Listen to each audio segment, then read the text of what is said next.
Halo, assalamualaikum warahmatullahi wabarakatuh. Berjumpa lagi bersama saya Adi. Di video ini teman-teman masih membahas seputar asam lambung, GERD, dan juga semua turunannya, semua sensasi dan sebagainya teman-teman.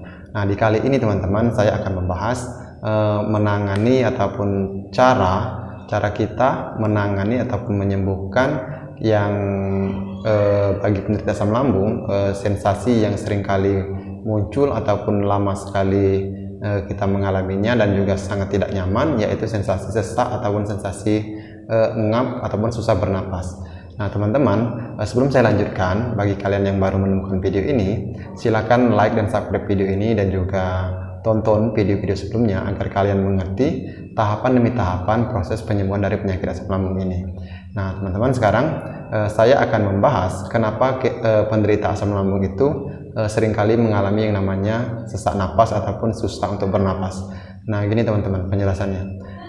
Memang bagi penderita asam lambung biasanya baik yang dispepsia fungsional ataupun dispepsia organik itu biasanya mengalami yang namanya susah bernapas ataupun bernapasnya itu sangat sedikit teman-teman, sehingga menyebabkan kalian itu merasa engap dan juga merasa tidak nyaman. Untuk proses penyembuhan ataupun cara menangani sensasi yang seperti ini teman-teman, banyak sekali caranya teman-teman. Mulai dari pernapasan diafragma, sudah itu menghilangkan gas di lambung, dan juga sering berjalan kaki, sering meditasi. Ini merupakan proses ataupun tata cara penyembuhan agar napas kita itu terasa plong teman-teman. Nah sekarang yang perlu saya bahas ataupun perlu saya sampaikan, kenapa kita itu susah bernapas. Nah susah bernapas ini teman-teman banyak faktornya. Yang pertama itu, kalau faktornya itu dari lambung teman-teman, itu biasanya itu disebabkan oleh yang namanya gas dan juga asam teman-teman. Nah tetapi dibandingkan asam itu lebih utama ke gasnya teman-teman. Nah karena apa? Ketika gas kita banyak di lambung, maka otomatis gas itu akan menguap ke atas sehingga mengakibatkan gangguan pada saluran esofagus kita dan juga mengganggu saluran pernapasan kita. Jadi gas ini teman-teman, di saat dia menguap ke atas, maka seluruh yang ada yang di atasnya ini akan terasa tidak nyaman, mulai dari tenggorokan mengganjal, hidung tersumbat juga akibat gas lambung juga. Terus juga yang saya bahas sekarang ini yaitu mengalami gangguan pernapasan. Ini bisa terjadi teman-teman karena gasnya itu mengganggu area yang di paru-paru kita ataupun area pernapasan kita, saluran pernapasan kita, sehingga sulit bagi paru-paru kita untuk mengambil oksigen yang kita hirup, menyebabkan kita itu terasa susah bernapas teman-teman. Nah untuk menangani ini teman-teman, saya sarankan kalian harus menjaga makanan kalian agar gas lambung kalian tidak meningkat ataupun tidak lebih banyak. Nah, apa saja makanan yang bisa menyebabkan gas lambung kita itu merasa banyak ataupun terjadi lebih banyak? Misalnya teman-teman, ada beberapa makanan yang bisa menyebabkan gas lambung kita itu bisa naik ataupun bisa lebih banyak teman-teman. Salah satunya kacang tanah. Kacang tanah itu bisa menyebabkan gas, sehingga penumpukan gas yang ada di perut itu menyebabkan gangguan pernapasan kita. Terus juga kol, sayur kol ini juga mengandung gas dan bisa mengakibatkan gas lambung kita itu akan diproduksi lebih banyak. Terus juga lagi ada juga coklat juga, kafein juga, itu bisa memproduksi gas lambung. Terus juga minuman beralkohol, dan juga minuman berkemasan kaleng itu biasanya mengandung seperti Fanta, Sprite dan sebagainya, itu mengandung gas. Dan juga kalau roti-rotian ataupun makanan ringan itu ada beberapa yang mengandung ragi, seperti roti-roti yang mengembang itu teman-teman, itu biasanya mengandung ragi dan menyebabkan gas lambung kita teman-teman. Terus untuk buah-buahannya seperti durian, nangka, itu juga mengandung gas dan menyebabkan gas lambung kita diproduksi lebih banyak. Nah terus bagaimana cara penanganannya teman-teman? Untuk penanganannya teman-teman, saya dulu sering saya lakukan teman-teman itu yaitu berjalan kaki. Berjalan kaki ini merupakan proses alamiah di mana kita itu saat berjalan semua gas kita itu akan terurai melalui saluran bawah ataupun BAB ataupun kentut dan sebagainya, itu merupakan alamiah ketika kita berjalan kaki. Terus juga akan menimbulkan sendawa ketika berjalan kaki, dan ini dapat membantu mengurangi gas yang ada di lambung. Terus juga teman-teman, kalian bisa melakukan pernapasan dari perut. Nah, pernapasan dari perut ini akan membantu kalian menghirup oksigen lebih banyak, teman-teman. Ketika kalian bernapas dari perut, teman-teman, ini akan mengurangi rasa sesak yang ada, ataupun rasa ngap, ataupun rasa sesak napas, ataupun sulit bernapas, sehingga pernapasan perut ini bisa membantu kalian itu bernapas lebih baik, teman-teman. Nah, bagaimana caranya bernapas dari perut? Bernapas dari perut itu, teman-teman, ketika kita mengambil napas, bahu kita itu tidak naik, tidak ikutan naik, teman-teman. Nah, akan saya contohkan cara bernapas dari perut, teman-teman. Cara bernapas dari perut itu sebenarnya yang baik dan benar itu kalian itu harus tegap seperti ini, teman-teman. Nah, kaki kalian bisa diletakkan di lutut. Nah, kalian lihat bahu kalian, apakah kalau bahu kalian bernapas seperti ini,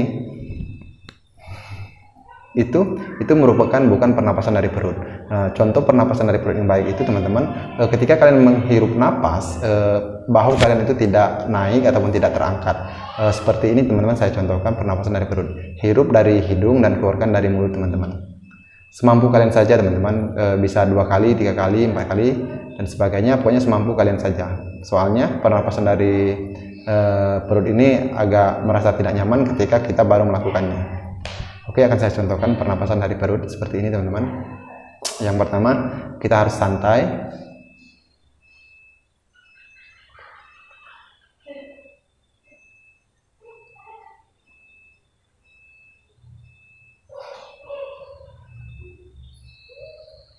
Kalian lihat bahu saya tidak terangkat, dan di saat saya mengambil napas itu perut saya akan mengembang atau membesar. Itu tandanya kalau kita itu bernapas dari perut, teman-teman. Kalau kita bernapas dari perut seperti ini, mungkin kita tidak akan tahu apakah kita itu bernapas dari perut atau bernapas dari paru-paru. Nah, yang bagus itu tangan kalian itu letakkan di lutut kalian, teman-teman. Kalian duduk bersila seperti ini, bahu kalian letakkan tangan kalian letakkan di lutut kalian, sehingga kalian akan tahu bahu kalian itu akan terangkat atau tidak. Seperti ini, teman-teman.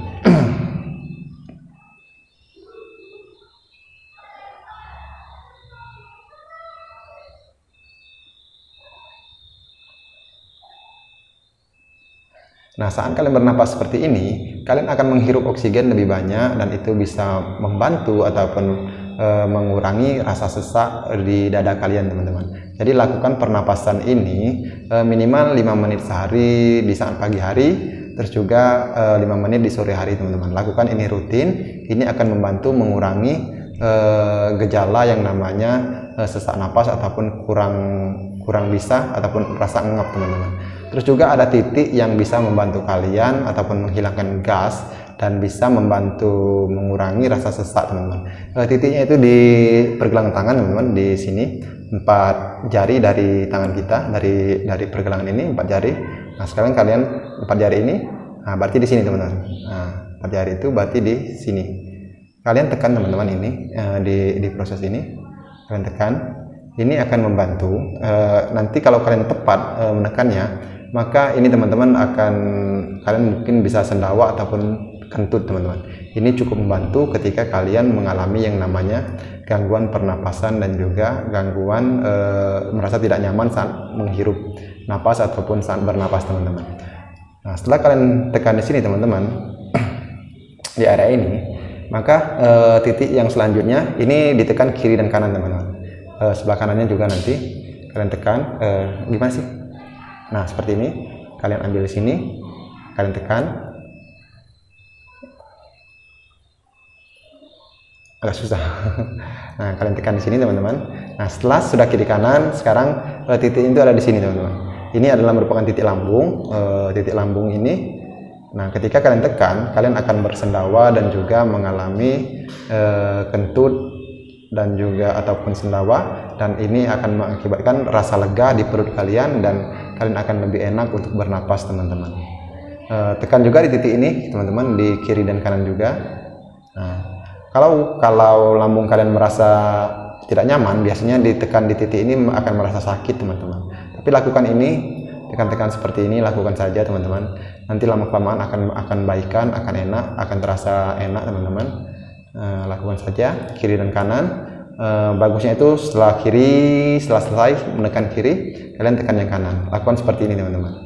Nah, selain langkah-langkah tadi teman-teman, yang kalian harus lakukan ialah hindari makanan yang mengandung gas seperti yang saya sebutkan tadi, kafein, coklat, yaitu kacang tanah, kol, terong, sudah itu durian, apalagi nangka, dan juga apalagi ragi-ragian biasanya sering sekali kita temukan di seperti roti, apalagi ya, pokoknya makanan yang mengandung ragi-ragian hindari teman-teman, karena itu banyak mengandung gas.